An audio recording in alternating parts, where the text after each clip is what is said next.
Allô, c'est bon? Ok, super. On commence à l'heure puisqu'on doit terminer à l'heure. Donc bonjour à toutes et à tous. Ravie de vous accueillir pour cette table ronde sur la santé au chevet de la ville. Je suis Emmanuelle Godmer, je suis directrice associée d'AIA Life Designer en charge du développement de ce groupe et vice-présidente de la fondation AIA en charge de la santé. Et il y a un deuxième vice-président qui est là, qui est en charge de l'environnement, qui est Simon Davis. Alors, vous le savez peut-être, pour beaucoup d'entre vous, AIA Life Designer est engagé depuis très longtemps sur les questions de santé et de bien-être. Et donc, nous sommes une agence d'architecture par nature très engagée sur la réflexion autour de ces sujets. Ce qui nous a poussé à créer, il y a à peu près une dizaine d'années, un peu plus maintenant, une fondation sur les questions d'architecture, de santé et d'environnement, qui a pour travail principal d'interroger les déterminants de santé pour co-construire un urbanisme favorable à la santé. Alors notre histoire, les travaux de la Fondation font que par nature, nous sommes des acteurs qui peuvent et qui sommes engagés à co-concevoir avec le territoire en mettant au cœur de cette conception les usages et leurs évolutions. Alors l'objet de cette table ronde, elle est de prendre un petit peu un pas de côté et d'avoir le regard, je remercie les personnes ici présentes, monsieur Éric Piolle, le regard du politique, le regard de l'investisseur et du promoteur, Filippo Monteléone du groupe Carrette et François Correa du groupe CARE, et puis mes deux collègues, Marie Chabrol, urbaniste, et qui a une vision sur notre offre et qui co-construit cette offre sur l'urbanisme favorable à la santé, et Simon Davis, qui est un acteur engagé depuis longtemps sur les questions d'environnement. Donc, le sujet, c'est de réinterroger les méthodes, les pratiques, la gouvernance, les montages publics-privés pour co-concevoir et avoir au cœur de cette co-conception des territoires l'ensemble des acteurs publics et privés sans créer de silos. Alors en France, vous le savez, on est super fort pour fonctionner en silo, ce qui n'est pas forcément le cas dans les pays anglo-saxons ou notamment dans les pays scandinaves où on voit qu'il y a une continuité sur la durée. Donc, c'est de mettre au cœur de cette conception les parcours de vie. Alors, on peut en citer plusieurs. Domicile-travail, le parcours étudiant, du logement au lieu de formation, ponctué par tout un tas de bâtiments et puis tout un tas d'activités. La mobilité, on en parlait tout à l'heure, mais également la culture, l'activité physique. Et on peut inventer un certain nombre de programmes autour de cela. On peut parler également du parcours grand âge. On en entend suffisamment. On a aujourd'hui des nouvelles qui sont effectivement qui permettent de prendre une vraie prise de conscience sur à la fois cette augmentation de la population des personnes âgées, mais aussi sur ce parcours qui est constamment interrompu. Et on a tous vécu à un moment donné, avec sa mère, avec sa grand-mère, avec des parents, une rupture entre le domicile et l'EHPAD. Et entre-temps, si on prévoit suffisamment à l'avance ce parcours grand âge, eh bien on voit qu'il y a tout un tas d'autres solutions à aborder. Mais on peut parler également du parcours du réfugié, de l'intégration du réfugié. On est actuellement dans une crise et on a tous une pensée pour les Ukrainiens aujourd'hui, mais on est dans une crise qui nous oblige à être des acteurs engagés. Donc, cette table ronde permettra de mettre en perspective tout cela, permettra également de penser le long terme et de penser en dehors des hommes et des femmes en poste à un moment donné. Je pense que c'est un sujet réel et penser le parcours long, ne pas fonctionner en silo, penser parcours de vie, voilà, c'est tout l'objet de nos échanges. Donc je vous souhaite une belle table ronde et puis des échanges fructueux. Merci. Je vous donne la parole. Pardon. Allô? C'est bon? Donc nous allons commencer par monsieur Éric Piolle, qui va nous donner son regard sur ce sujet de la santé au chevet de la ville. Celui-là a l'air de marcher. Bonjour à toutes et à tous. Merci pour l'organisation de cette conférence, cette table ronde, sur un sujet qui est effectivement au cœur de nos préoccupations à Grenoble. Et peut-être que pour faire cette petite introduction, je vais partir un peu du cap politique avant d'arriver petit à petit à comment on arrive à le décliner de façon plus opérationnelle. Le cap, c'est que nous avons choisi en 2014 de fonder notre action publique, non pas sur ce qui pouvait sembler naturel pour une équipe écologiste, le développement durable tel qu'il a été conceptualisé dans les années 80 après le sommet de Stockholm. Donc les 4 piliers, social, environnemental, économique et gouvernance. On s'est décalé de cela, partant du principe que ce développement durable était en fait la digestion pour essayer de survivre du compromis productiviste de l'après-guerre, hein, avec une promesse sociale et économique, et qui a digéré petit à petit, après le rapport de Meadows de 72, la contrainte environnementale, puis après le début de la déliquescence de la cohésion sociale, avec la question de la gouvernance. Donc pour nous, c'est un système en fait qui est dans une impasse et qui cherche à survivre en intégrant, au moins dans le discours, les contraintes nouvelles et les contradictions qui voient poindre. Et donc on s'est décalé de cela pour dire que en fait, notre action publique, institutionnelle, mais aussi notre action de société organisée, donc n'importe quelle forme d'entrepreneuriat, qu'il soit associatif ou d'entrepreneuriat d'entreprise, ou notre action individuelle, et il fallait que cette action-là en fait, se réinterroge à la lumière en permanence de 3 objectifs. Comment garantir des sécurités, je dis bien des sécurités avec un S, hein, des sécurités de base pour les membres de la communauté. Comment chérir le vivant, chérir les biens communs, et comment nourrir le désir de sens, partant du principe que notre société va faire émerger un nouveau modèle sur un désir de culture et une mythologie commune, mais pas sur juste la peur du dérèglement climatique et du mur que nous annoncent les scientifiques. Donc c'est ça le point de départ. Et donc évidemment, quand on réinterroge une action publique à la lumière de ces 3 aspects, garantir des sécurités, chérir les biens communs et les vivants, nourrir le désir de sens, on réfléchit à qu'est-ce qui est important pour nous. Et donc on a commencé en 2014 à travailler avec des habitants, avec une méthode d'ailleurs de l'Union européenne, la méthode Spirale, dans un quartier très populaire, Mistral, sur la redéfinition du bien-être. Et donc travailler avec les gens sur c'est quoi leurs indicateurs de bien-être. Puis on a continué à cheminer et on a accueilli le deuxième forum international des indicateurs du bien-vivre en 2018, tout en lançant une démarche de santé, en disant que là, ce qui avait émergé dans ce bien-être, c'était les questions notamment les questions de santé, avec 3 volets. Évidemment, la question du soin et de l'accès aux soins, des inégalités sociales et territoriales de santé, la question de la santé publique et la question de la santé environnementale. Et donc, on a approché les choses comme cela. En travaillant sur la qualité de l'air extérieur, hein, la pollution. Vous n'avez peut-être pas ça en tête, mais depuis 10 ans, les polluants à Grenoble, ça a baissé en fonction des polluants entre 30 et 50%. Et pourtant, l'étude que nous avons cofinancée de CNRS INSERM montre que si on atteint les seuils de l'OMS, on gagne 3 mois et demi d'espérance de vie. Et factoriser ces 8 milliards d'euros d'économie publique à l'échelle de 20 ans. Donc c'est des enjeux colossaux.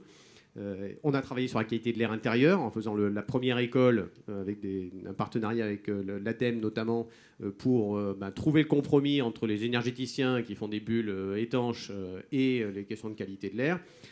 On a été la première collectivité à salarier des travailleurs pairs en santé, des habitants de quartiers populaires qui sont devenus agents territoriaux, formés aux questions derrière d'accès du soin et de prévention. Et donc partant du principe que ça marche beaucoup mieux quand il y a cette expertise d'usage, ou en l'occurrence expertise de discrimination, plutôt que quand on avait des médecins qui venaient, des travailleurs sociaux qui venaient faire cette sensibilisation. Donc toute cette approche-là. Et on a choisi dans ce mandat 2020 d'aller un cran plus loin. Et donc mon adjoint à l'urbanisme est adjoint à l'urbanisme et à la santé. Et en pratique, son parcours, lui, c'est plutôt un sociologue de la santé, donc il vient plutôt du monde de la santé, et ça nous permet de venir percuter les questions d'aménagement urbain autour de la santé. Voilà. Donc ça, c'est à la fois le cap politique, philosophique, le cap opérationnel qui commence à se décliner en termes de politique publique, et puis il y a l'atterrissage qu'on fait là avec les partenaires autour de la table sur opérationnellement.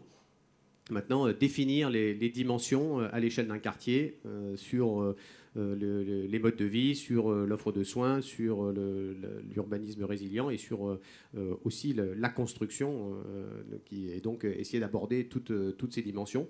Donc c'est ça qui guide aujourd'hui notre action, notamment sur 2 zones. La Presqu'île, qui est un gros projet de développement lancé à Grenoble par nos prédécesseurs donc, à la fin des années 2000. Et maintenant la ZAC Flaubert, qui est au centre géographique de la ville, qui est un gros truc, 90 hectares à l'échelle de Grenoble, c'est important puisque c'est 18 km², donc 1800 hectares. Et donc c'est une zone importante où on cherche à intégrer tout cela et à mailler, intégrer en fait de toutes les réflexions qu'on a eues. On avait lancé en 2017 la vision intégrée d'un plan canicule qui a débouché juste avant la grosse canicule de 2019. Et donc on pense aussi ça. Et quand on pense à l'urbanisme, à la fois les bâtiments, mais aussi l'urbanisme à l'échelle du quartier, on pense par exemple quels sont les lieux, les îlots de fraîcheur pour se protéger. Et donc ça vient décliner comme ça dans plein de domaines. Voilà. Je ne sais pas combien de temps j'ai. Donc peut-être que je peux m'arrêter là, parce que sinon ça commence à faire long. Voilà. Donc Emmanuel a oublié de dire, je suis le regard croisé sur cette table ronde. Donc une question, cher Eric. Donc vous parlez souvent d'une écologie politique. Et dans votre ville, à Grenoble, hein, vous avez pris conscience bien sûr des liens entre l'environnement, les atteintes à l'environnement et la santé, vous le disiez à l'instant, avec des résultats probants. La qualité de l'air qui s'améliore. On peut citer aussi Grenoble qui est la première ville de Vélo France, devant Strasbourg et Rennes, largement. Vous accueillez actuellement vous êtes la ville européenne verte 2022. On pourrait citer aussi votre grande attention sur les pesticides en ville, zéro, sur l'alimentation bio, etc. Pour autant, il y a une géographie à Grenoble qui n'est pas dans vos mains. Il y a aussi des importations de pollution qui ne sont pas dans vos mains. Et il y a ces fameux modes de vie, vous en parliez. Donc vous, en tant que puissance publique, la question que je voulais vous poser, c'est comment voyez-vous finalement cet accompagnement des modes de vie vertueux, parce que c'est la clé de tout, c'est là où il y a beaucoup aussi de choses qui peuvent être plus ou moins bonnes pour l'environnement. Comment vous voyez ça en termes d'aménagement, de projets urbains, concrètement dans votre ville, pour accompagner finalement ces modes de vie auxquels tout le monde aspire, cette ville à vivre, comme vous dites, auquel tout le monde aspire pour qu'on massifie les comportements positifs pour la suite.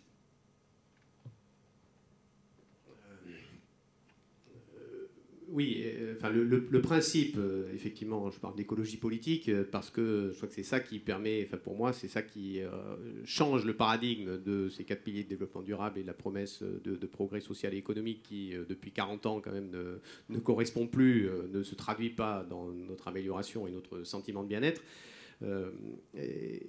Donc on est dans une logique où on cherche à bousculer ce monde-là. Et donc l'écologie politique, c'est pour moi l'organisation des sociétés humaines, le rapport de l'individu à la société et le rapport de ces sociétés humaines aux vivants qui l'entourent. Et donc on cherche à développer ça autour du coup de ces piliers qui partent du principe que ce n'est pas la connaissance de ce que nous donnent comme information les scientifiques qui vont nous mettre en mouvement, parce qu'on a une réticence, parce qu'on a une logique de fuite en avant, parce que ça génère de la peur, hein, et la peur dans notre cerveau reptilien, ça génère la fuite en avant, la paralysie, le combat quand l'animal est à la bonne taille, mais là, face au climat, voilà, ça ne marche pas trop, ou la soumission. Hein. Donc ça, on est pris là-dessus, avec effectivement un sentiment de déprime et de burn-out qu'on voit traverser les couches sociales, un sentiment de c'est fini, donc autant se goinfrer, et donc le tourisme de la dernière chance, qui est hallucinant quand même, hein, le terme même de tourisme de la dernière chance. Donc maintenant, on organise des séjours touristiques comme des safaris, mais pour aller voir le dernier glacier. Pour moi qui suis pyrénéen, j'ai amené les journalistes l'été dernier dans ce qui était le dernier glacier aquitain et qui a disparu il y a maintenant quelques années. Donc on est dans cette logique-là. Et moi, le cœur de mon action, c'est de se dire qu'en fait, ce qui permet de faire émerger un monde nouveau, c'est l'inspiration. Donc c'est pas la peur. Et donc, évidemment, on a monté un conseil scientifique pour populariser la science. Et l'état de la science, et puis on voit le rapport du GIEC celui d'août, celui qui vient de sortir fin février, donc on popularise cela, mais ce qui fait bouger, c'est effectivement la culture et une déclinaison de la culture qui est la mode, et les modes de vie qui déclinent de la mode. Mais donc c'est comment redéfinir un peu une classe écologique, hein. Je suis très proche de Bruno Latour depuis longtemps déjà, et donc là c'est comment on réencastre nos activités humaines, et donc comment on sort d'une ville dont la promesse était la compétitivité, Moi, j'ai entendu les discours au moment de l'émergence des métropoles, discours réel à la préfecture de Grenoble, d'un camarade lyonnais que je ne citerai pas, et qui vient dire que quand on est depuis les satellites, les seuls trucs qu'on voit, c'est les métropoles, donc c'est bien le signe que c'est là que ça se passe et que c'est le sommet de l'intelligence humaine. Bon. Est-ce que c'est vraiment ça la zone de développement? Je ne sais pas, mais en tout cas, pour moi, le virage, c'est-à-dire qu'on ne peut pas proposer comme horizon humain la compétitivité, ça n'a pas de sens. On peut être très compétitif chacun dans des domaines particuliers, mais nos vies ne sont pas des compétitions, et donc on travaille autour de l'hospitalité, et donc autour de l'hospitalité des gens qui sont là, autour de l'hospitalité évidemment des exilés, de toute nationalité. Je pense que vu la crise ukrainienne, ça vaut la peine de le rappeler, et de se dire que du coup, ce qui nous fait bouger, c'est effectivement la culture et la mode, et que chacun redéfinisse qu'est-ce qui est cool et qu'est-ce qui est ringard pour lui. Et donc, dans la pratique du vélo, typiquement, on crée des électrochocs forts, c'est-à-dire qu'on emmerde les gens, y compris nos électeurs. Les gens, ils votent pour nous, mais derrière, après, ils grognent en disant ça vient les bousculer. Ils en votent plus, même, parce qu'on a gagné, oui, ce qu'on disait tout à l'heure en aparté, on est dans les 25 premières villes de France, on est la seule équipe sortante à avoir gagné des voix, et on a gagné 30% de voix, donc ça veut dire qu'il y a des gens qui viennent d'horizons politiques très divers, qui se disent effectivement c'est le cap, même si effectivement on les embête. Il y a eu une enquête qualitative il y a 6-7 ans qui analysait qu'est-ce qui se passait à Grenoble, et ce qui était ressorti c'était sur les transports, et en fait ce qui avait émergé c'est le maire, c'est l'espèce d'oncle un peu pénible qui nous fait faire ce qu'on n'a pas envie de faire, qu'on sait qu'on doit faire, mais une fois qu'on l'a fait, on est content. J'ai trouvé que cette phrase était un plutôt bon résumé de ce qu'on fait. C'est-à-dire qu'on sait qu'on doit y aller, mais ce qui redéfinit, c'est qu'est-ce qui est cool et qu'est-ce qui est ringard. C'est-à-dire que quand c'est cool d'être 1 heure dans un bouchon dans son SUV, tout seul parce qu'on n'a pas ses chefs, on n'a pas sa famille, on peut écouter la radio et on se sent libre, et ben c'est cool. Et puis il y a plein d'SUV. Tout d'un coup, à Grenoble, ce qui est cool, en fait, c'est de faire du vélo parce qu'on a l'impression de protéger l'environnement, de faire quelque chose qui est bon pour sa santé. On voit les montagnes, on peut discuter au feu. Maintenant, les gens s'arrêtent au feu. J'étais tout seul en 2014. Enfin, j'ai commencé en 2014, je ne m'arrêtais pas avant. Mais une fois que j'ai été élu, je me suis dit, bon, je m'arrête au feu. Au début, j'étais tout seul, les gens ils me passaient comme ça. Maintenant, on est 10, 15 au feu. Et donc, ça discute. Et donc, c'est une nouvelle approche. Et donc, ça devient cool. Voilà. De même que la question du végétarien, on voit bien que c'est une propagation qui est à la fois née d'une conscience de l'environnement, de la condition animale, mais qui est aussi une question de... Finalement, ça devient faisant partie de qu'est-ce qui est cool dans notre définition. Et donc, c'est là-dessus qu'on bosse. Ça veut dire qu'il faut des électrochocs. C'est-à-dire qu'il y a des changements voiture-balai et puis il y a des changements électrochocs où ça crée un gros conflit, et puis derrière on a la courbe du deuil, la courbe du changement. On comprend bien ça, donc les effets de mode, changer les codes mentaux finalement. Est-ce que tu pourrais nous citer un exemple de dispositif d'aménagement urbain, par exemple, où tu as pu constater que là les gens, parce que l'aménagement dans la ville avait changé, ils avaient effectivement ces nouveaux codes mentaux et ils changeaient leurs habitudes de façon plus vertueuse? Est-ce qu'il y a un exemple à citer? Évidemment, il y a l'exemple du vélo. Il y a l'exemple aussi du commerce, puisque le commerce fonctionne bien alors qu'on a largement élargi les zones piétonnes et puis fermé les 2 boulevards qui traversaient Grenoble. Donc là, ça a créé des chocs et des conflits très violents. Pendant 2 ans, on a eu des affiches sur tous les commerces de la ville qui étaient le maire tue la ville. C'est très sympathique. Mais finalement, après, il y a un cap qui se passe. On pourrait citer, pour moi, il y a quelque chose qui me tient à cœur, c'est que l'espace public est notre patrimoine commun. Et donc, je vois de plus en plus de monde dans l'espace public, de plus en plus de gens différents dans l'espace public, qui s'assiedent dans les pelouses. On vient de refaire la place Victor Hugo, qui est une place haussmannienne fin du 19e, début du 20e à Grenoble, où il y avait encore l'aménagement, où les pelouses étaient interdites, etc. Et donc, là, maintenant, donc on a quelques retours de gens qui disent tous ces gens dans les pelouses, quand même, ça va pas trop. Mais l'immense majorité, c'est un usage de ce patrimoine commun. Et donc, on voit, quand on développe des îlots de fraîcheur là, arborés, un peu cartographiés dans la ville, on voit cet usage-là et cette vie sociale qui reprend à partir de là et qui crée, je finis sur la tour et la nouvelle classe écologique, qui crée des ponts, du coup, entre des gens qui peuvent appartenir à des classes sociales ou des classes culturelles historiques différentes, et qui, là, se retrouvent autour d'un faire ensemble et d'une vie collective. Et donc ça, pour moi, il me semble que c'est précurseur de changement, même si on est encore très très loin de là où on devrait être. On est bien dans une phase d'accélération des changements, et on est encore très très loin de là où on devrait être. Vous tracez la voie. Merci beaucoup Eric pour la clarté des propos. Je me fais aussi gardien du temps. Donc Marie Chabrol, qui est urbaniste à l'agence, à IA Light Designers. Ah, c'est d'abord notre cher Simon, ou c'est tous les deux? C'est ensemble. C'est ensemble. C'est un binôme. Alors, si on peut mettre la Donc Simon Davis, vice-président de la Fondation et responsable de AIA Environnement. Très bien, merci beaucoup pour ces premiers échanges.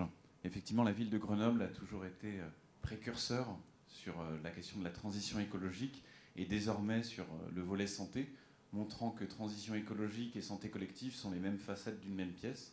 C'est précisément le sujet de l'urbanisme favorable à la santé, de tenter de les réconcilier sans pour autant ignorer les frictions aussi qui peuvent exister entre ces éléments-là. Et ce que l'on apprécie aujourd'hui dans l'intervention sur Grenoble, c'est également le fait d'être à l'écoute de l'habitant et de prévoir dans le temps des ajustements possibles en fonction de ses retours habitants. Et c'est une des composantes importantes de cette démarche. Alors, quand on présente le concept d'urbanisme favorable à la santé, on a généralement deux réactions. La première, c'est de dire que l'urbanisme, c'est toujours favorable à la santé, non? Bah oui, pourquoi est-ce qu'on ferait un urbanisme qui ne serait pas favorable à la santé? Et la deuxième, c'est, concrètement, votre truc, qu'est-ce que ça amène de différent dans les projets? Donc, face à ces deux questions assez récurrentes, on va essayer d'amener quelques réponses. Le premier élément de réponse, c'est qu'aujourd'hui, on a une connaissance accrue des différents facteurs qui influencent la santé des personnes dans une ville. Ce sont finalement une somme de micro-influences qui se cumulent tout au long de la vie. Ces micro-influences, ce sont les déterminants de santé, et on a beaucoup étudié ce sujet dans le cadre de travaux de recherche de la Fondation AIA. Quand on analyse ces critères, on se rend compte que seuls 30% de ces déterminants de santé sont liés aux soins médicaux et à la génétique. Les 70% restants sont liés à l'environnement, c'est-à-dire l'air que l'on respire, l'eau que l'on boit, et pour 50%, la question des modes de vie et des facteurs socio-économiques. Sur ces 70%, l'urbanisme ne peut pas tout. On a aussi la liberté individuelle, bien sûr, derrière ces 70%. Mais par contre, elle peut influer favorablement ces 70%. Et c'est pour ça que l'ensemble des acteurs de la ville, du pouvoir politique à l'opérateur, le concepteur, l'entreprise de travaux, ont tous une responsabilité énorme sur cette question de la santé collective. Il faut mettre l'ensemble de nos professions à l'épreuve d'une forme de serment d'Hippocrate de la ville et faire en sorte, pas de faire une ville qui soigne, mais aussi une ville qui s'inscrit dans la prévention et dans le fait de faciliter la vie de personnes qui ont déjà des pathologies, des maladies. Alors, ces déterminants de santé, on arrive à les cartographier. On a parlé tout à l'heure des phénomènes de pollution, d'îlots de chaleur, d'ambiance acoustique. C'est, nous, une grande famille qu'on appelle la santé environnementale. On a parlé également, avec Laurent tout à l'heure, des questions des modes de vie.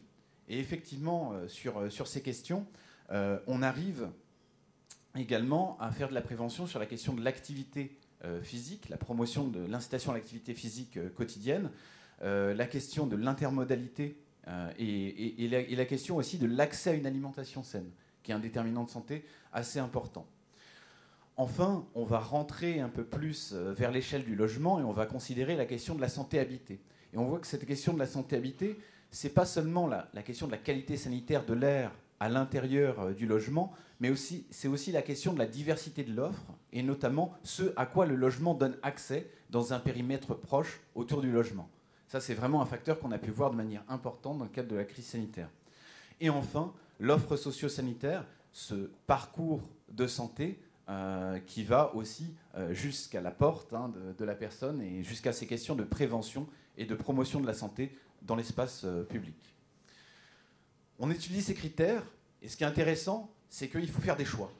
On n'arrivera pas à pousser chacun de ces déterminants avec le même degré d'intensité. On devra arbitrer. C'est un choix politique, c'est aussi des choix qui répondent à un contexte donné et aux données de santé d'un territoire. Et lorsque l'on fait une analyse, on se rend compte que cette hiérarchisation entre les différents déterminants de santé, elle va fortement dépendre du territoire d'étude et même du périmètre de quartier. Chaque quartier, par ses vecteurs de bien-être ou ses facteurs de crise existants, a sa propre personnalité de santé. Et pour nous, qui sommes architectes, urbanistes, concepteurs, c'est un formidable vecteur d'altérité que de comprendre cette personnalité de santé. Autre chose qui a changé peut-être aussi assez récemment dans notre appréhension de la ville, c'est les nouveaux outils et les nouvelles connaissances qui sont mises à notre disposition. Première évolution ou révolution, c'est cette cartographie qu'on est capable d'établir aujourd'hui sur les liens entre cadre de vie et santé. Voici un extrait de l'exposition Ce qui nous lie, qu'on a livré à la biennale d'architecture à Venise, et qui inventorie les liens scientifiquement établis entre cadre de vie et santé au travers de plus d'1 millier de publications scientifiques. Autre évolution, c'est la question de la data, la question de la donnée de santé. Aujourd'hui, elle est beaucoup plus accessible et on arrive à avoir finement, spatialement, des données de santé. Pas encore autant que l'on aimerait, hein, bien sûr, mais c'est vraiment une géographie qui est révélée, qui est celle aussi des données de santé. Et enfin, les outils de modélisation numérique, les outils de conception, ils se renouvellent et ils nous permettent de visualiser, de révéler un certain nombre d'indicateurs qui, au préalable, relevaient de l'intuition. Je vais donner maintenant la parole à Marie pour vous présenter concrètement, ça amène quoi tout ça dans les projets. Alors, tu ne vas pas échapper d'abord à ta question, Simon. Bah oui. Ah, j'ai ma petite question. Alors, on a bien compris, hein, tu nous as expliqué qu'il y a 30% qui sont liés à la génétique et aux soins. 70% influençables. Hein, donc, les modes de vie, bien sûr, les conditions socio-économiques et l'environnement. Oui. Et tu nous dis, la Fondation a établi des liens entre les pathologies constatées en redescendant sur les déterminants de santé, dont je viens de parler, et derrière sur aussi des aménagements urbains ou architecturaux.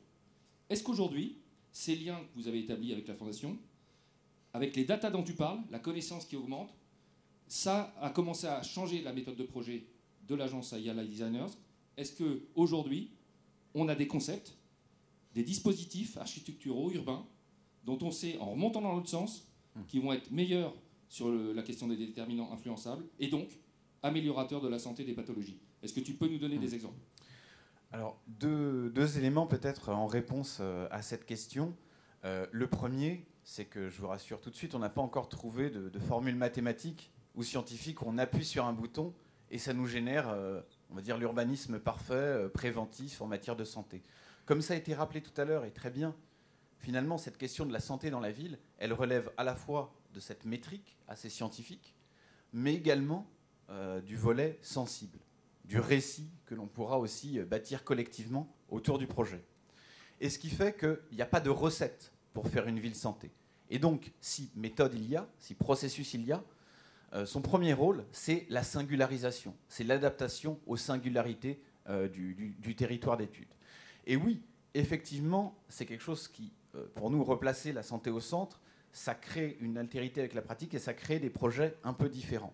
Et les ingrédients de ça, c'est l'hybridation, pas fonctionner par piliers, comme on parlait tout à l'heure du développement durable, mais plutôt sur des dispositifs qui sont à la fois hybrides et opérants. Et la qualité d'un dispositif, c'est de répondre simultanément à plusieurs déterminants de santé. Marie, je te laisse présenter justement ça. Ça fait bien la transition. Allô, allô. Oui. Bonjour à tous. Donc, effectivement, pour venir un peu en résonance avec tout ce qui a dit, on voit effectivement qu'aujourd'hui, ces nouveaux champs, ces évolutions, ça offre la possibilité de venir enrichir la conception urbaine, paysagère, architecturale. Et comme on peut le voir sur ces quelques figures de l'urbanisme favorable à la santé, effectivement, c'est un peu des dispositifs nouveaux qui peuvent être mis en avant dans les projets. On en a évoqué certains, comme la trame climatique qui est développée à Grenoble. Il y en a d'autres qui vont toucher plus à la programmation avec la question de la spatialisation de l'offre de soins dans la ville. Et puis d'autres qui vont toucher plus au processus de projet où finalement le temps de la transformation, qui est souvent un temps qui n'est pas pensé ou qui n'est pas envisagé, peut permettre aussi finalement de prendre en compte mieux ces enjeux de santé et d'environnement. Alors je vais vous montrer juste quatre figures qui nous semblent particulièrement porteuses. La question des trames climatiques et sensorielles, ce qu'on voit effectivement, comme M. Piolle l'expliquait, c'est que ce sujet il s'inscrit quand même dans des politiques publiques structurantes de long terme Voilà, pour agir sur la question de la qualité de l'air, effectivement, c'est plusieurs mandats et on voit que voilà, c'est très long. Par contre, ce qui est intéressant, c'est qu'on peut répondre aussi à cet enjeu-là par des aménagements aussi à des échelles plus petites et par finalement en retravaillant aussi à des trames qui permettent d'envisager des parcours différenciés entre l'hiver et l'été pour finalement assurer un bien-être et un confort climatique, quelle que soit voilà, la saison, ou quel que soit finalement les épisodes extrêmes qu'on peut rencontrer. Bon. Et donc l'îlot de chaleur urbain, c'est un autre sujet. Donc là, on voit sur la figure de droite, où aujourd'hui, effectivement, par les outils de modélisation, on est capable d'objectiver l'évolution de la température. Donc là, c'est à l'échelle d'un îlot. Donc là, c'est l'Institut Pasteur, c'est un îlot dense parisien. Et on est capable aujourd'hui d'objectiver finalement la question de l'apport de végétalisation, le travail sur les matériaux et sur l'isolation des façades. Pour montrer finalement que là on est sur un épisode de plusieurs jours de canicule, on arrive à assurer une forme de bien-être climatique qui peut aussi bénéficier à l'ensemble du quartier, et c'est la réflexion notamment qui est menée par la ville de Paris sur cette question d'identifier des refuges climatiques qui peuvent être portés par des équipements publics ou privés.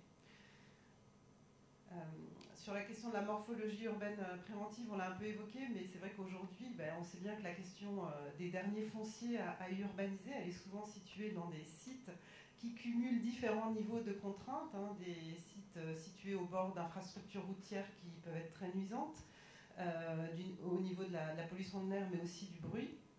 Et aujourd'hui, justement, par cette approche des modélisations, on peut tester différentes configurations urbaines pour finalement trouver la configuration qui permet de limiter les nuisances et qui permet aussi finalement de vérifier qu'il n'y a pas des effets de pollution qui se déplacent en arrière des quartiers. Aujourd'hui, c'est des sujets, par exemple, qui sont assez contre-intuitifs. On a pu le tester notamment sur une étude que nous menons sur 2 sites au bord de l'autoroute A1 en Ile-de-France, sur le territoire de Plaine Commune, où finalement c'était assez contre-intuitif. Il y avait des effets de report de pollution, notamment sur des équipements scolaires qui n'avaient pas été envisagés. Donc voilà, on pense que ces outils-là, aujourd'hui, ils vont se généraliser, en fait, dans toute la conception urbaine. Et voilà.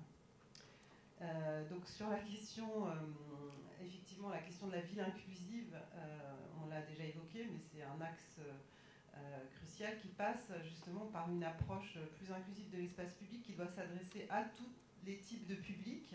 La ville, elle est souvent pensée pour un usager unique, le modulor, voilà, qui a souvent dominé la conception architecturale. Et aujourd'hui, ce qui est vraiment intéressant, c'est de prendre en compte toutes les conditions physiques dans la ville, qu'on soit jeune, vieux, femme, homme, avec des problèmes pour se déplacer, et que ça vient vraiment modifier aussi le dessin de l'espace public. Et notamment, on voit bien que les phases d'urbanisme tactique ou transitoire permettent justement de répondre à ces différents besoins d'usagers qui ne sont pas normés. Enfin, la question de l'offre de soins dans la ville, c'est vrai qu'aujourd'hui, le modèle de l'EHPAD comme celui de l'hôpital, ils sont réinterrogés, ils sont beaucoup questionnés, on a pu le voir récemment. Et dès qu'on finalement regarde ces sujets, ces besoins-là, à une échelle élargie, à l'échelle de quartier, on voit bien que l'offre de soins, elle peut se répartir différemment. Elle ne peut pas être juste centrée sur un équipement, mais qu'elle peut finalement se trouver voilà, répartie entre différents équipements, ce qui va venir évidemment enrichir la vie, les interactions sociales. Et donc ça, c'est un sujet aussi très porteur en termes de programmation et d'hybridation pour la ville. Voilà, et donc c'est pour ça qu'aujourd'hui, donc avec Simon, on a travaillé aujourd'hui sur ces questions d'urbanisme favorable à la santé de manière un peu distincte, et qu'aujourd'hui on cherche finalement à réunir nos compétences au sein d'une seule offre qu'on a appelée MUSEI, qui veut dire maîtrise d'œuvre urbaine, santé, environnement intégré, et qui cherche finalement, en plus de la conception urbaine traditionnelle, à enrichir par une approche stratégique en amont qui permet d'identifier quels vont être les axes stratégiques pour agir sur les enjeux de santé et d'adaptation au changement climatique, pour finalement permettre notamment aux politiques de pouvoir résoudre les antagonismes qui ne manquent pas de se poser en amont du projet urbain. Donc c'est vraiment cette approche stratégique amont qu'on souhaite à développer et qui vient s'enrichir à l'autre bout de la chaîne par toute une approche de recherche appliquée dont a parlé Simon. Merci Marie pour ces propos et ces exemples très illustrants. Je vais revenir vers toi sur une question sur ton exemple numéro 3, notamment sur les inégalités sociales de santé. En juillet dernier, le Premier ministre commande une étude à France Stratégie, qui est un organe stratégique de conseil, à Olivier Blanchard et Jean Tirole, prix Nobel. La question, c'est quels sont les grands défis économiques? Réponse: il y a 3 enjeux majeurs, avant de répondre à la question économique, qui conditionnent tout le reste. 1, c'est le réchauffement climatique. 2, c'est l'augmentation des inégalités. Et 3, c'est le vieillissement de la population. Et ils disent, ce sont des bombes à retardement, si vous ne traitez pas ça, ce n'est pas la peine de poser la question de l'économique. Par rapport à ce que tu nous montrais sur le traitement des inégalités sociales de santé qui sont en augmentation, notamment à cause du réchauffement climatique, on peut le voir aussi récemment dans les événements internationaux, et aussi la guerre, bien sûr, malheureusement. Est-ce que tu peux nous donner, toi, en tant qu'urbaniste, tes préconisations d'aménagement qui peuvent traiter cette question des ISS? Merci pour cette question. Et pas simple. Moi, alors, de mon point de vue, je pense que la question des inégalités sociales, elle doit être au centre aujourd'hui de toute action urbaine ou politique. C'est vraiment ce sujet-là, finalement, qui recoupe tous les autres. Pour moi, déjà, il faut les qualifier. Enfin, le premier pas, c'est de comprendre et de les qualifier. Et donc, comme on le disait, voilà, à travers toutes ces approches, aujourd'hui, l'enjeu, c'est d'aller au-delà, finalement, du découpage iris ou des grandes données, mais de regarder et d'essayer de comprendre comment se jouent ces mécanismes d'inégalité sociale, spatiale et de santé, et voilà, qui se cristallisent en général dans des endroits donnés. Et notamment, pour reprendre un peu voilà, le sujet des fonciers difficiles, souvent on voit que dans ces fonciers difficiles, c'est là où finalement on va venir implanter un programme de logements sociaux, et puis on va se rendre compte que finalement les habitants de ces futurs logements sociaux, c'est aussi les habitants qui rencontrent le plus de problématiques socio-économiques. Et voilà, et donc voilà, c'est vraiment comment finalement lutter contre ces mécanismes qui finalement sont souvent en route dans les projets urbains sans qu'on s'en rende compte. Merci Marie. Sans plus tarder, la parole à Filippo. Merci beaucoup. Alors, comme tout à l'heure a été évoqué, effectivement, nous, on a peut-être un double regard, mais en réalité un triple regard, parce qu'en fait, on vient de l'exploitation d'activités de santé, d'établissements de santé. On a passé 15 ans, justement, à gérer des projets immobiliers pour les comptes, en fait, de notre propre exploitation et de comment améliorer, organiser, moderniser l'offre des soins dans ces bâtiments. Et après, effectivement, on a ces doubles regards aujourd'hui, le regard de l'investisseur, parce qu'on accompagne effectivement des investisseurs sur de l'investissement en immobilier de santé. On investit à peu près 3 milliards d'euros en France sur des bâtiments et de l'immobilier de santé. Et puis aujourd'hui, de plus en plus, on accompagne des exploitants, voire des villes, sur l'organisation et sur la gestion de projets de santé et de la promotion immobilière en santé. Alors, dans cette approche, effectivement, et par rapport à ce qui a été évoqué tout à l'heure, il y a effectivement pour moi deux concepts qui sont un peu différents, mais qui sont effectivement extrêmement importantes et liées. Sont d'abord celui de la... alors, je vais reprendre les termes anglais, parce qu'on l'a un peu amené ici au MIPIM il y a quelques années. Donc, c'est la Healthy City ou Health in the City, c'est-à-dire en gros la ville saine, en fait, avec tout ce qui a été évoqué, notamment par les politiques et par la volonté qui est celle aussi des urbanistes d'amener, en fait, de créer ou de recréer des villes plus saines qui concourent à la santé par la façon où ils sont construites, développées, organisées avec du développement durable. Et après, il y a effectivement les sujets qui un peu les sujets au cœur de notre métier, de notre réflexion, c'est la santé dans la ville. Alors, la santé dans la ville, et c'est une évolution qu'on a fait justement ici au MIPIM depuis quelques années, parce qu'au départ, on a passé un peu de temps à éduquer les investisseurs, je dirais les personnes qui sont venues, qui sont ici présentes, pour lesquelles la santé ne représente qu'une classe d'actifs, comme ils les appellent, des niches. Alors, d'abord, on a fait des conférences sur l'hôpital, sur la personne âgée, sur des bâtiments et de l'immobilier de santé. Et après, de plus en plus, on les déporte sur la notion de la ville et de la santé dans la ville. Et d'ailleurs, tout à l'heure, on va continuer sur les think tanks healthcare que nous avons créés il y a en fait, la dernière édition, donc en 2019, du MIPIM, et qui s'appelait Health in the City. Donc la volonté de dire, mais finalement, la santé n'est pas juste un bâtiment d'un hôpital ou d'une clinique ou d'une maison de retraite, d'une EHPAD, mais c'est vraiment tout autour, en fait, de ces parcours des soins et parcours des vies que nous avons évoqués. Alors, par rapport à ces problèmes, juste une remarque, effectivement, nous avons considéré, d'abord l'histoire des silos, c'est aussi une histoire de la prise en charge et de l'évolution de cette prise en charge, parce qu'on est effectivement dans l'histoire entre l'habitat, donc la vie qui représentait en fait l'hébergement, et puis l'hôpital qui malheureusement était considéré la mort. Donc c'était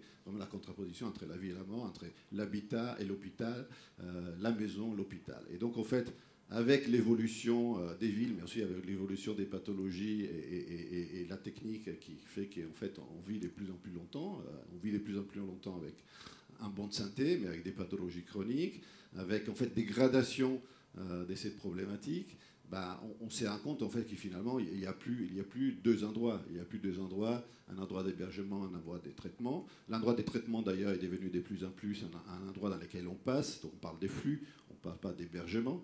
Et donc en fait on a vu émerger d'autres lieux qui sont des lieux on a en France on parle du court séjour, moyen séjour, long séjour, c'est-à-dire des lieux qui n'existaient pas, dans lesquels finalement on était en consultation ou dans une salle d'opération à l'hôpital pendant une journée, pendant peut-être quelques heures, puis on allait dans un centre de rééducation, puis on allait dans un EHPAD. L'EHPAD est devenu finalement une maison de fin de vie, donc on a dû recréer un lieu qui est un lieu d'accueil de la personne âgée qui n'est pas dépendante, mais qui va le devenir. Et donc en fait, toute cette évolution, d'une part de nos modes de vie, mais aussi de nos pathologies, ou de ce qui nous touche, avec en plus le vieillissement de la population, nous amène à repenser la ville et à repenser la santé dans la ville, c'est-à-dire à repenser comment ces produits immobiliers peuvent concourir à améliorer ces parcours des vies et des santé, et non pas, à la segmenter ou les créer en fait une contraposition.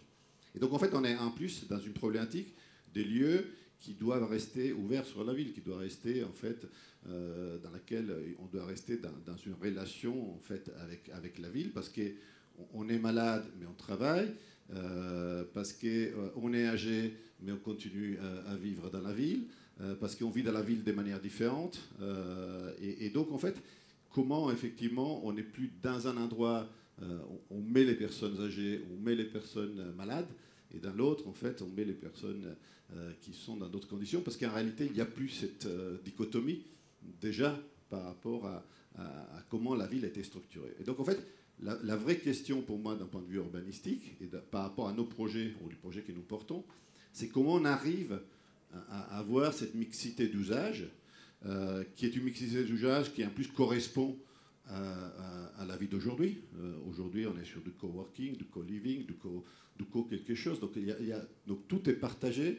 Et donc, dans ces notions de partage, il faut aussi les porter dans nos projets. C'est-à-dire qu'on n'a plus un projet dans lequel on peut dire, finalement, ça c'est un hôpital, ça c'est une EHPAD, donc en maison de retraite, etc. Donc, il faut qu'on arrive à créer par des projets immobiliers, par des exploitants de ces projets immobiliers qui doivent aussi évoluer. On les voit aujourd'hui. On est vraiment sur une réflexion profonde sur quel est le rôle d'un hôpital dans une ville, en fait, ou de l'exploitant de l'hôpital, quel est le rôle d'un exploitant d'une EHPAD.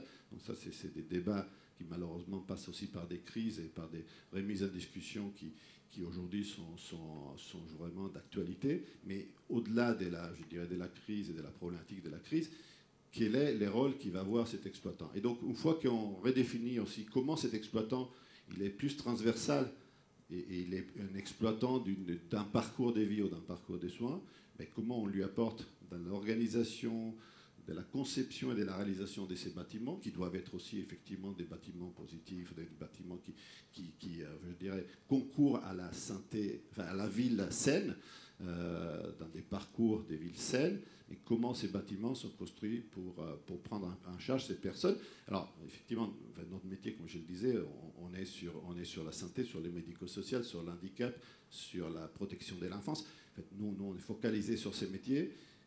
Quel est le lien de tout ça? C'est la personne fragile. Donc, c'est la personne fragile d'une vie ou c'est la personne fragile d'un jour. Mais quoi qu'il en soit, la personne fragile, aujourd'hui, a besoin, je dirais, d'une organisation, d'un bâtiment ou de son parcours qui soit différent par rapport à ce qui était dans le passé.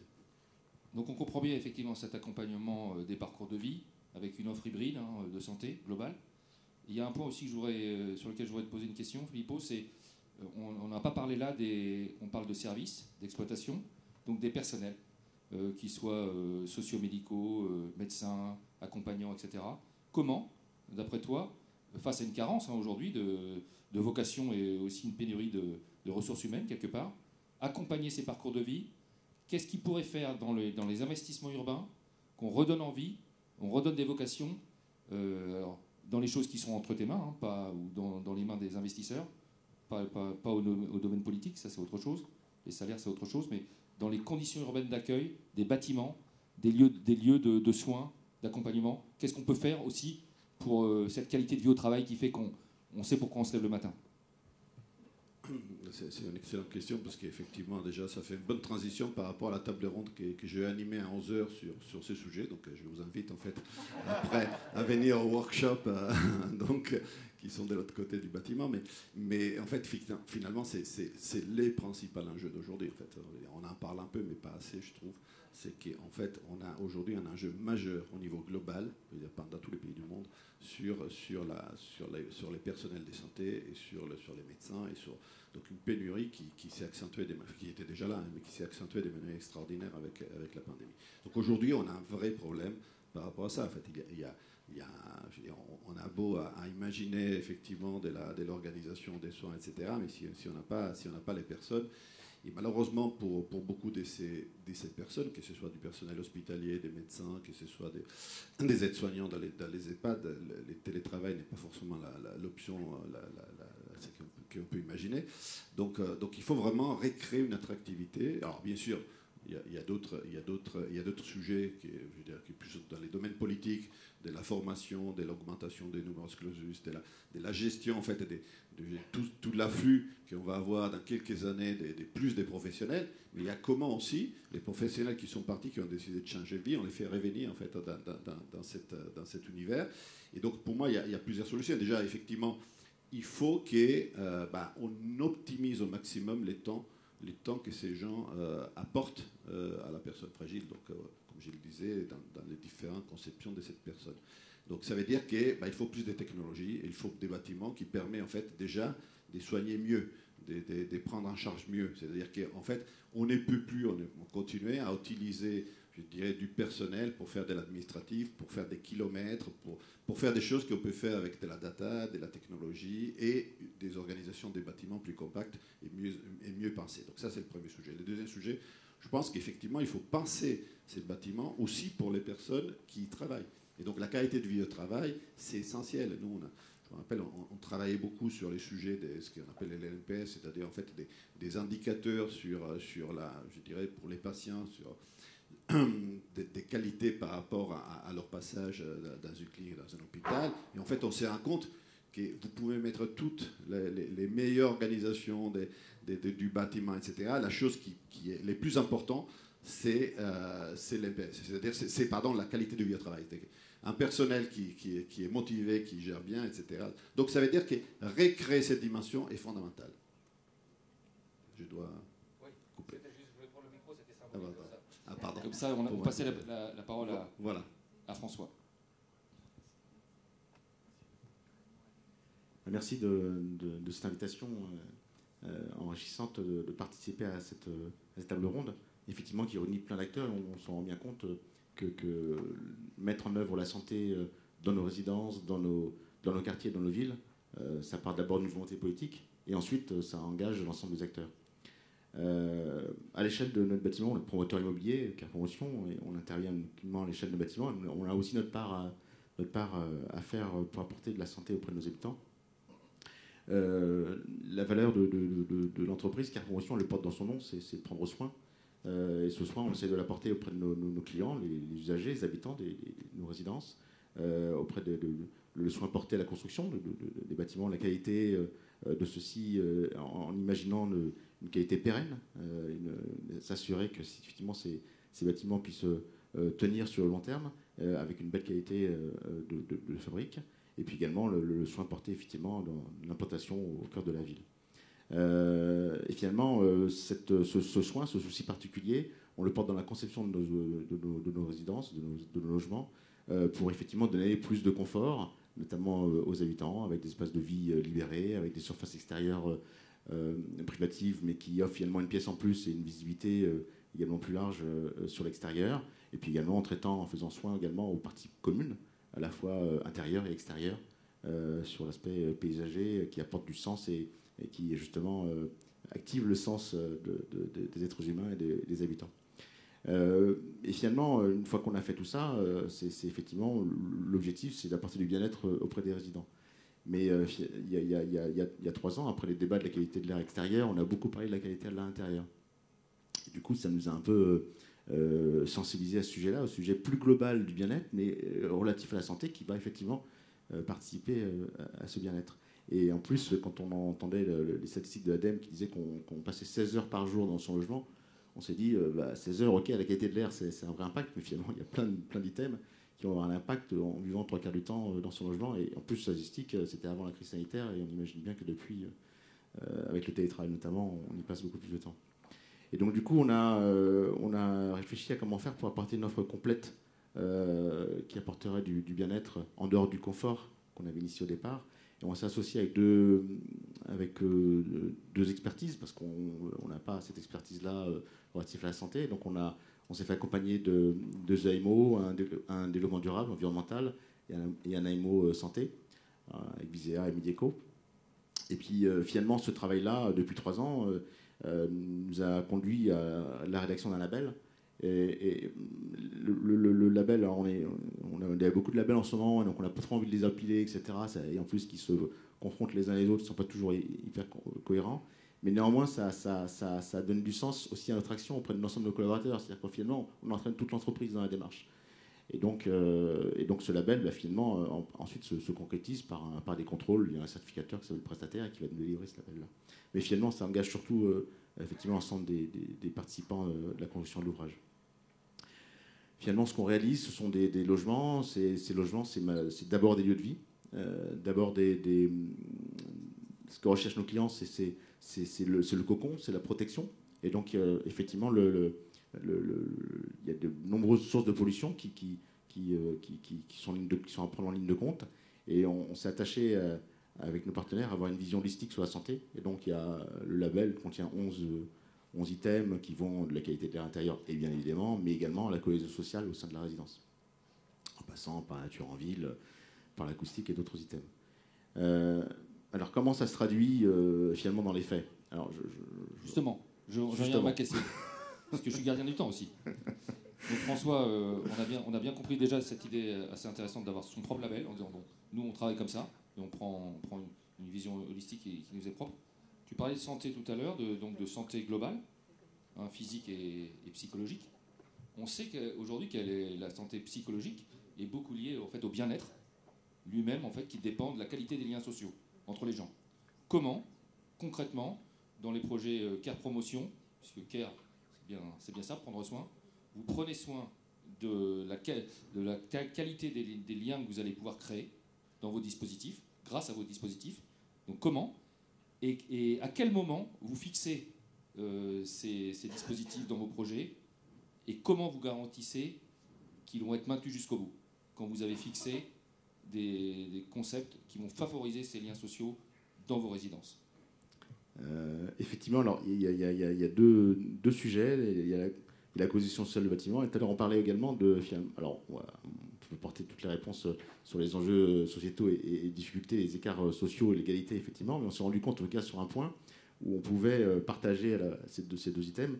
On s'est rendu compte que quand on était en période Covid et confiné, qu'on n'était pas tous égaux face au télétravail. On n'avait pas tous un environnement qui permettait de faciliter notre télétravail à domicile.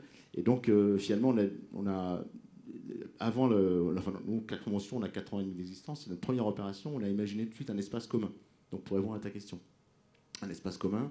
Et on s'est dit qu'il fallait y intégrer un usage. C'est-à-dire qu'il ne faut pas juste qu'un espace commun, où, comme on a pu connaître des LCR à une époque, où finalement les gens se croisent pas. Il faut qu'il y ait une activité, il faut qu'il y ait un Dès la programmation.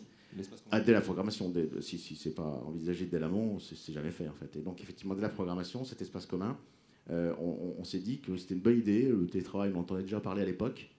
C'était pas encore comme aujourd'hui, mais en tout cas, c'était une bonne idée de finalement donner un lieu de rencontre entre les résidents, mais qui leur permettait effectivement de pouvoir télétravailler finalement comme si c'était au bureau, mais on va de chez soi.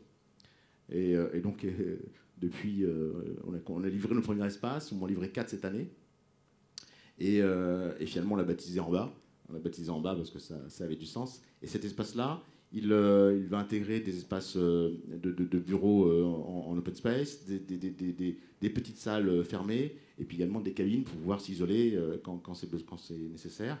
Il est aménagé, il contient un photocopieur scanner, et puis un accès facilité avec une application dédiée pour pouvoir réserver sa plage horaire et pouvoir pénétrer dans cet espace. La réservation, c'est le modèle économique. On paye quelque chose ? On paye une toute petite partie qui est un abonnement de 5 € par mois pour bénéficier de cet espace. Aujourd'hui, le modèle économique ne fonctionne pas. Faut se dire les choses. Oui, mais le modèle social fonctionne. C'est ça le plus important finalement.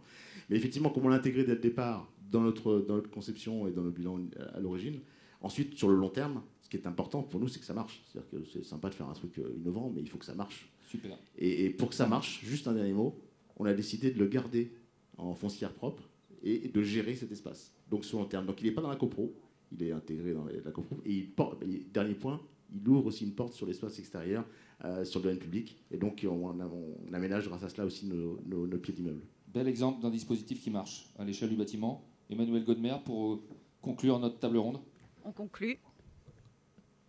On conclut, puisque à 10h15, nous devons libérer cet espace. Un grand merci. Ce que je dirais en guise de conclusion, pour penser santé globale, physique et mentale, il faut travailler ensemble. Il faut donc, c'était l'objet de mon introduction, penser parcours de vie. On l'a assez peu abordé, mais je pense que ce serait intéressant de le faire dans un autre temps. C'est la façon de porter, de façon juridique, entre acteurs publics et privés, des grands projets pour penser à ces parcours. Je cite un exemple qu'on vit aujourd'hui avec des investisseurs qui sont les CEMOP, avec une gouvernance publique-privée et avec un investissement majoritairement privé. Je trouve que ce type aujourd'hui de méthode et de portage, la crise Covid est un des rares avantages, nous permet à nous, concepteurs, mais globalement à tous les institutionnels, d'ouvrir les chakras et de regarder un peu les choses différemment. Un grand merci à tous pour cette participation et pour vous tous qui avez assisté à cette table ronde. Bonne journée.